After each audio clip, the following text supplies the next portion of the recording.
Assalamualaikum ya akhi ya ukhti. Assalamualaikum warahmatullahi wabarakatuh.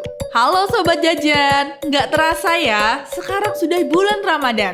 Nah, salah satu kegiatan yang tak kalah menyenangkan di bulan puasa ini biasanya adalah ngabuburit. Gimana? Bener kan? Ramadan asik. Bersama Minjan di sini, Sobat Jajan akan Minjan ajak untuk menikmati hidangan Nusantara yang hanya ada selama bulan Ramadan. Di mana lagi kalau bukan di Sajian Ramadan Nusantara?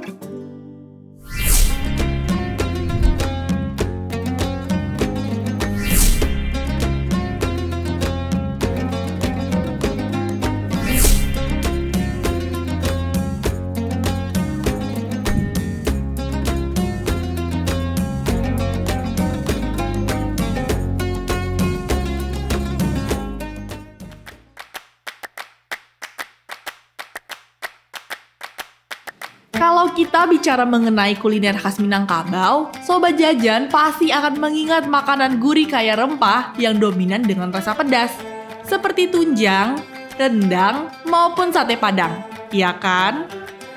Tapi ternyata Sobat Jajan, Nagari Minang punya hidangan berbuka yang hanya ada saat bulan Ramadan.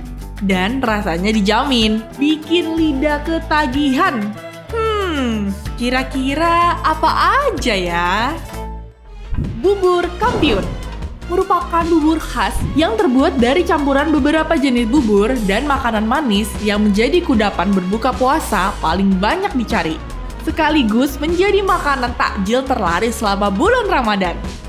Semangkuk bubur kampiun terdiri dari bubur sumsum, bubur candil,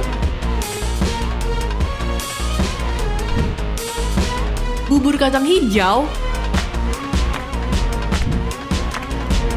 kolak pisang, pacar Cina, srikaya, dan ketan putih kukus. Sehingga membuat bubur ini kaya akan tekstur dan cita rasa yang legit. Semua berawal dari lomba kreasi membuat bubur pada tahun 1960-an di Desa Jambu Air, Banu Hampu, Bukit Tinggi. Saat itu, Pemerintahan Revolusioner Republik Indonesia atau PRRI menyelenggarakan lomba tersebut sebagai hiburan bagi rakyat. Pasca Perang Revolusi di Bukit Tinggi selama tahun 1958 hingga 1961. Kala itu, kolonial Belanda menyerbu ibu kota Bukit Tinggi, sampai harus menggeser pusat pemerintahan darurat Republik Indonesia yang awalnya berada di Bukit Tinggi ke pedalaman Sumatera Barat, tepatnya di wilayah Hambalan.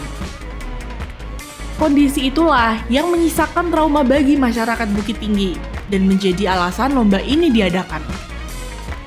Lomba ini diikuti oleh berbagai lapisan masyarakat dan berhasil melahirkan aneka kreasi bubur, seperti bubur coklat hingga bubur keju.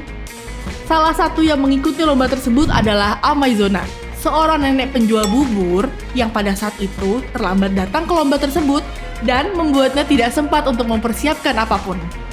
Siapa sangka, karena keterlambatannya itulah Nenek Amai memiliki ide untuk mencampurkan beberapa jenis buburnya yang tidak habis dijual saat pagi hari. Dan Nenek Amai lah yang memenangkan perlombaan itu. Setelah ditanya oleh panitia, apa nama bubur kreasi ini? Dengan spontan, nenek itu menjawab bubur kampiun. Diambil dari kata champion yang berarti juara. Dan menjadikannya salah satu hidangan manis yang terkenal dari Sumatera Barat. Selain kaya akan cita rasa, bubur kampiun ini juga kaya akan sejarah. Benar-benar juara!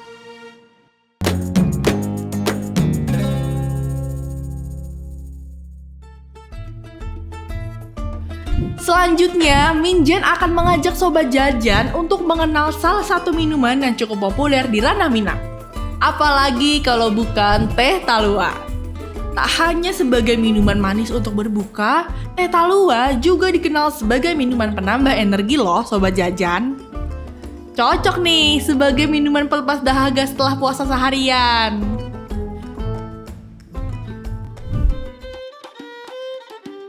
Konon katanya, teh talua atau teh telur ini sudah ada sejak zaman tanam paksa Belanda kepada masyarakat Sumatera Barat. Pada masa itu, ada larangan dari Belanda kepada masyarakat, yaitu untuk tidak mengkonsumsi kopi seperti yang Belanda minum. Akibatnya, para pekerja mencari cara lain.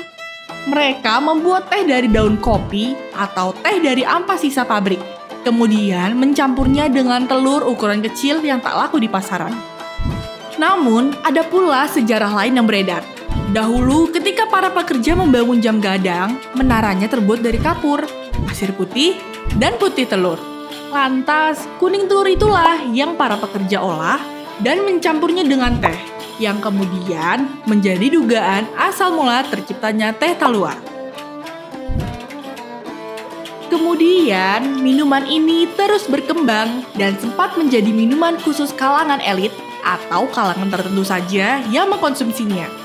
Hingga di zaman sekarang, minuman ini menjadi salah satu penambah daya tarik wisatawan di Bukit Tinggi karena cocok diminum pada udara dingin.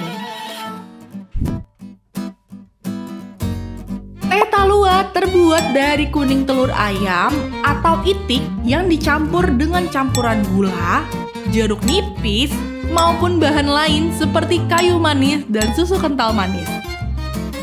Cara membuat teh talua cukup mudah nih Sobat Jajan. Pertama-tama, telur bebek atau telur ayam kampung dikocok, dicampur sedikit susu dan gula hingga berbusa. Setelah itu, seduh dengan teh panas. Sedikit perasan jeruk nipis dapat ditambahkan untuk menyamarkan bau amis dari telur tadi ya.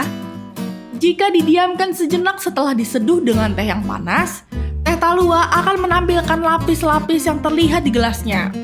Lapis atas berupa buih, lapis tengah berwarna kecoklatan, dan lapis dasar berwarna putih. Gimana Sobat Jajan? Jadi makin gak sabar kan menunggu waktu berbuka puasa? Walaupun hidangan berbuka yang Minjan kasih tahu tadi adalah hidangan khas Sumatera Barat, Sobat Jajan gak perlu jauh-jauh ke sana kok.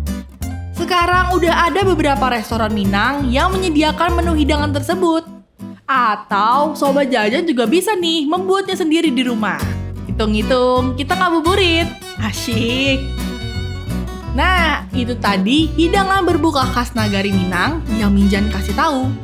Kira-kira besok hidangan Nusantara mana lagi ya yang Minjan kasih tahu? Pokoknya tonton terus Sajian Ramadan Nusantara. Wassalamualaikum warahmatullahi wabarakatuh.